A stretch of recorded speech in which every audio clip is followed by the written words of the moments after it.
Somebody that did not want anyone signing them or doing anything to do with this is this brother right here. Michael was not into sponsorship because he said, this isn't my thing. I don't drink Pepsi. This is all for my family. And Michael did not want to do the Pepsi deal. You're a whole new generation. You're loving what they do. I put a Pepsi in the motion, and that choice is up to you. Hey, you're the Pepsi generation. Because he said to me, okay, Bracker, listen to me. I got to do this because my family wants it, but you have to write two things in the contract. Number one, I'm never holding a Pepsi can. And number two, I can't be on the screen for more than 3 seconds. So it's in the Pepsi contract, no more than 3 seconds and never holding a Pepsi can. So if you ever watch that commercial again, you'll see. All right. Well, you saw from the movie, Joe was like, man, you got to do this. You got to go on tour with your brothers. Because we never got the Thriller tour. Never. People don't understand that. Yeah, we the Thriller tour ended up being the victory tour for the Jacksons. Yeah. That was the victory tour. That was basically his tour that he replaced for this. With his brothers. Yep.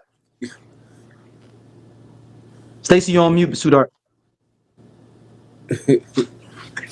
Thank you. I'm like, so if you saw the movie, yes, you know that Mike was not trying to do that shit. He did not want to. He did the commercial, and then y'all asses made him do. I mean, he did that commercial. Then y'all made him do the other commercial. And as we all remember, Pepsi Cola burnt him up. And now he's drinking what? Changed his whole life. No. Mike was never the same after that. That's when the plastic surgery started. Mm-hmm. Yeah. And then the other part, and then with the fact with him being like, I only drink a Coca-Cola. That's deep in the sense of back in the day, Pepsi was catering more to white America, and Coca-Cola was started catering to Black America. So the idea of him only drinking Coke, that's something in itself, right? And again, it could be a taste preference. It could be the fact that he knew, like the reality is Mike was woke. Nobody say shit, but Mike knew some shit. It could have been why he was like, no, I don't fuck with Pepsi. I fuck with Coca-Cola. That's it. And look, that changed everything. Like he did that, and nothing was the same. And continually, Mike does stuff for his brothers at the expense of himself for years and years, particularly early in his career. And you got this sucker nigga, fucking Jermaine Jackson. I'm sorry I messed with the algorithm when I said that, but he's just a sucker of a nigga. just every turn, just tries to thwart anything that Michael wants to do as a human being for years. And now he tries to pimp him in from the grave. Like, you know, he's trying to do a duet album. Mike and Jermaine duet album with unreleased Mike stuff. Oh, that sounds crazy.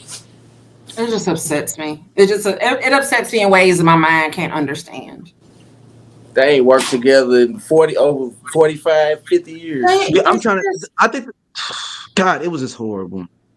It's just like, again, it's the hatred that you have, the jealousy and hatred that you have for your brother, who loves the fuck out of you. And like, that's the other part of it, is that Mike loved all of his siblings. Like, and to your point of him sacrificing for them. And like, and you, but he was kind of jealous of Janet too when she started doing her thing. Who, Jermaine or Mike? Mike. I'll say this: learning that they didn't get along when Scream was being made hurts my heart. Like, for me, I was like, oh, they finally doing something together. Like, this is what we've been waiting on. We've been waiting for decades for them to finally do something together. And then to watch her documentary and learn that they weren't even speaking to each other at that time, like, that's like, what do you think? Where y'all think that came from, though? Is it? I mean, I think that Mike was, and I have a feeling Mike was jealous of Janet's production. The Jimmy Jam and Terry Lewis, like them being, because she wouldn't like supposedly let him work with. They were like, oh, we work with Janet. Maybe we'll work with you later on, but we work with Janet. And I think maybe they felt. I mean, this is just my. This is nowhere true. This is in my anecdotal world. Was Janet like, no, I work with them, like let me work with them, that's my thing, I don't be jumping in on you with with Rod Temperton or Quincy Jones, and I thought these cats came messing with me.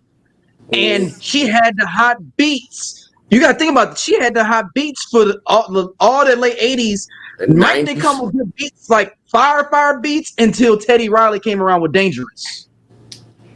There's a 5-6 year window where Janet had them beats for the Jacksons coming from them. So I'm wondering if there's a thing in like, it was kind of like, oh, you won't let me work with them, or you got an exclusive contract, I mean, I don't know. I mean, I'm just wondering if like a big deal, like a couple days after she signed like her big deal with I can't remember who it was with, but it was like days apart, like record deals. Oh, really? It was around like the early 90s, like late around Rhythm Nation era. Ooh. See, but I also feel like when Janet's career was starting, Mike had enough pull to stop some shit, right? Like I feel like Mike, if he really wanted to work with Jimmy Jam and Terry Lewis, I feel like he could have worked with Jimmy Jam and Terry Lewis. If that's what he really, really wanted, he could have made that happen. Like he had that pull at that time. It's like, so again, her first album with Control 87, 88? Oh, Control is Control 86. 86. So Thriller was 82? 82, 83, yeah. And 83. then Bad is like 87, 88. Yeah, so like I mean, yeah, I mean, I can see Jimmy Jam and Terry Lewis being like, we got this sound with Janet, we kind of working with her, like, and he could try. I mean, how would it look if it? Only people you can kibosh and people would think it's okay is Jermaine. Everybody else, it's kind of like, dang, Mike, why you doing that?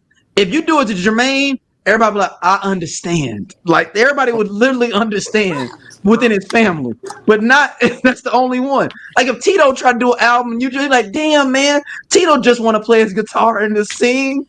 Why you do that? Jermaine out here stealing women from brothers, talking shit with diss songs to you, all that stuff. They get it if he like Jermaine, but not Janet. Nah, yeah, Tito just wanted to play his guitar. He just want to and put his sons on. Yeah, look. Hey, look. Tito was a simple man, dude. The older I get, the more I relate to Tito in my life. I know that sounds crazy. And Jackie, because you don't hear nothing about Jackie either. Listen. Oh, wait, hold on. But I did look up Jack, because remember I asked her that, I said, who is the least problematic Jackson?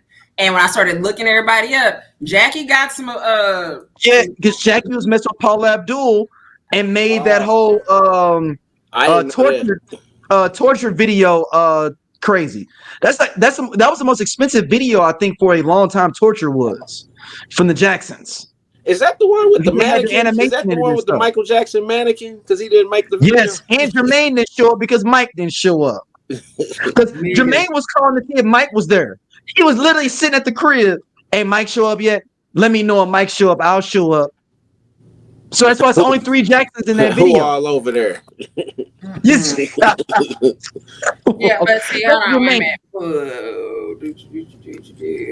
Torture video. It was a super expensive video at the time. But I said no. Jackie had some abuse allegations, and his wife had filed a restraining order against him. So it's like, look. What year was that one? Is it the his first wife? He married his first wife, Enid Spann. In November of 1974. They separated in 1984, and Enid filed for divorce, but they reconciled in 1985. In January 1986, Enid filed for divorce for the final time. She received a restraining order against Jackson after alleging that he was physically abusive. And then Jackie's got twins, though. I think it's like me and your kids' age, Scott. like in the 80s, Jackie was the subject of media coverage when he had an affair with pop star Paula Abdul. In the late 80s, he was in a relationship with actress Lela Rochon, as well as popular new wave vocalist Dale Bozio. Oh damn, Jackie got around. Yeah, so he's on his third wife right now. But either way, Sigmund Esco, aka Jackie Jackson. That's his real government name, right? Sigmund Esco Jackson. When I say And Catherine he's and the second oldest, right? He's the second oldest behind Reby, right? Yeah, he the oldest boy. Yeah, he's the second child. Yep. So he's the oldest brother. Yeah. So Reby and him. Yeah. So. Hey man, that Jackson's is too much. Like, I kind of want to blame them for having these many kids because there's so many kids that it's so many personalities that they're gonna be fighting. It's just gonna be what it's gonna be. When you got like 12 kids, like it's 11 of them, right? It's what? How many? It's 11 Jacksons, right? What was it, 6 boys? Yeah, you got the Jackson 5. Then Randy, 3 girls. 3 girls, 9 of them. 10 if you count Brandon. Who is Brandon? And that's Marlon's brother, right? That passed, right? Yeah. Who is Brandon? Brandon's Marlon's brother. Okay. So, Marlon's a twin. Marlon and Jackson, Brandon were twins. Oh, okay. He's a twin. Gotcha. But Brandon passed away, I think, with either in utero or I don't remember if he passed away, if he died in utero or if he was stillborn. But that I don't remember. Yeah, I don't know. Yeah. That I don't remember. But what's most important is the fact that the baby had a name. And again, there's nothing wrong with people naming their children when they're in utero. That's what you do. That's nothing wrong with that at all. And please, I don't want anyone to think that there is anything wrong with that. I get it.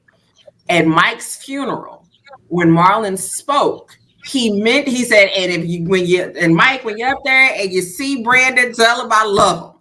And it was like, okay, but see, here's the thing.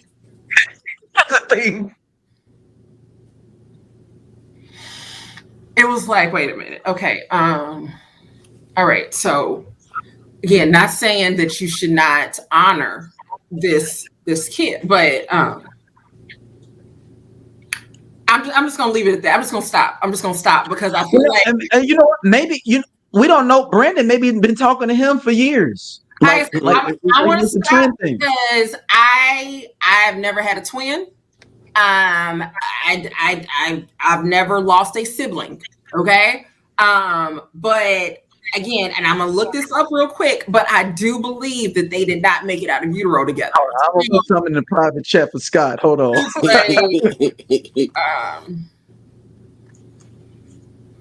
And I ain't gonna do it. No, I ain't gonna do it. No. All right. So growing up, Marlon was especially close to Michael, who he considered the substitute for his lost twin brother, Brandon, who died shortly after birth. Okay. So Brandon was born and died shortly thereafter. But you know what? And Marlon probably was like, they was so deep around him age wise. He's like, man, if I had my brother, we'd have been jumping them together. So